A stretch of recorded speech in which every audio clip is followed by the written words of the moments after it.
You stand before the throne of the gods, the Oba growled. Do you deny the crime? In the time before colonial shadows touched the sacred soil of Africa, the kingdom of Benin stood proud and mighty. Its red clay walls, taller than 10 men, held stories etched in bronze and blood. The streets of the capital echoed with the beats of Aya, Ilu the mother drum singing. Praises to the Oba, the divine king chosen by the gods. The people revered Oba Uwaka III, ruler of the realm, said to be a direct descendant of Oramian. His word was law, his breath the wind, his anger a storm. But within his palace of ivory and bronze, love plotted its rebellion. Ivy was the Oba's only daughter. Her name meant precious bead, and true to her name, she was the jewel of the kingdom, draped in coral necklaces, with skin the color of polished mahogany and eyes deep as the Os River. She danced like flame and spoke like the morning bird. But her heart did not beat for a prince or warrior. It beat for Ehigi, the bronze caster's son. Ehigi was a master of fire and metal. His fingers coaxed spirits from the furnace and molded tales into bronze masks. He was of the Eigen Guild, noble in art, but far beneath royalty in blood. They met beneath the silk cotton tree of Ogiomi, a place said to be touched by ancestors. There, they whispered love into the breeze and kissed where spirits walked. I don't care for the crown, Ivy said one evening, resting her head on his chest. Only that you love me. I will love you even when the drums go silent, Ehigi replied, placing a leopard-shaped bronze pendant around her neck. Even when they cast me to the earth. But the earth had ears. A hidden figure in the brush clenched his fist. Osos, the Oba's war chief and Ivy's betrothed, had followed her.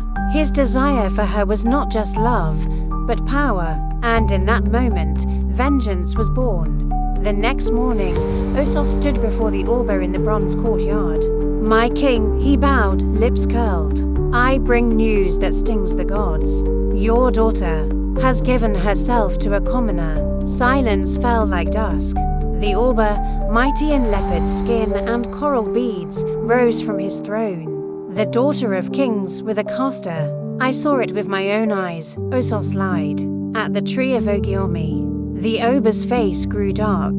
He called for Esosa, the palace oracle blind, wrinkled, but feared. Esosa threw the kola nuts and poured palm oil into fire. The flames hissed. The ground trembled. A choice must be made, Esosa whispered, honor or heart. But if love is slain wrongly, the earth shall cry, and a curse shall rise. But tradition ran deeper than love. The Oba ordered Ehigi's capture. He was dragged into the palace in chains. You stand before the throne of the gods, the Oba growled. Do you deny the crime? I loved her, Ehigi said, blooded but proud, and she loved me. The Oba's hand shook. Then you shall suffer the fate of traitors. To the pit of silence you go forever forgotten. Ivy rushed forward. No, I beg you, father. He has done no wrong. You shame the ancestors. The Oba roared. You shame me. Ehigi was thrown into the pit that night, his screams swallowed by the dark. That night, under the sacred moon, Ivy ran to the grove of Olukan, god of the deep. She stood before the ancestral shrine in her beaded regalia, eyes wild, voice trembling. She cut her palm and let her blood spill onto the earth. If love must die, then let peace die too. Let the throne shake. Let the bronze rust. Let no sleep come to those who tear us apart. Lightning split the sky. The trees whispered. A curse was born. The very next dawn, the Oba fell into a sleep he could not wake from. No chant, no medicine, no oracle could rouse him. The bronze doors of the palace began to crack. The sacred ivory mask turned black. Drums stopped playing. Children cried in their sleep. Animals fled the city. The people began to whisper, Ivy has summoned the gods. Osos saw his chance. He declared himself regent and imprisoned Ivy in her chamber, claiming it was for her safety. But he wanted her crown, her obedience, and if not her heart, then her womb. Ivy refused him. day after day. In secret, she planned her escape. Deep within the pit of silence, Ehegi lived, bruised, scarred, but alive.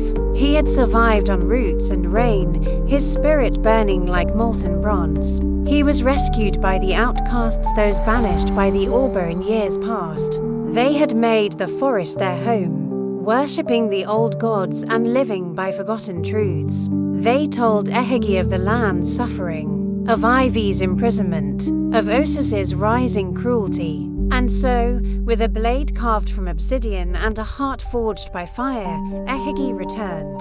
During the next full moon, a strange wind blew over the city. It was the festival of ancestors, and Osos planned to crown himself Oba that night. He stood on the sacred days, dressed in stolen regalia. Drums beat, but the people's faces were cold. The city was afraid. Then a voice rang out, "Ivy is not yours. The throne is not yours, and love cannot be buried." Ehegi stepped onto the dais, alive, glorious, unstoppable. The crowd gasped. Ivy broke free from her guards and ran to him, tears streaking down her cheeks. "By the gods, you live, and so shall we," he whispered. Osos drew his sword. "You were buried, and still you are beneath me," Ehegi replied. The duel was fierce. Blades clashed, blood spilled. But justice has strength. Ehegi defeated Osos, disarming him before the people. He did not kill him but bound him in chains. The throne belongs to truth. Ehegi helped Ivy to the Oba's chambers. She placed her palm over her father's chest and whispered, "Father, I forgive you." At that moment, the Oba's eyes fluttered open. His voice returned, weak but clear. "The gods have shown me the truth. Forgiveness is the path." He turned to Ehegi. "You loved her, despite all. That makes you worthy of the gods, and of me." The Oba blessed their union with cola nuts and palm wine. The kingdom rejoiced. The skies cleared. The bronze shone once more.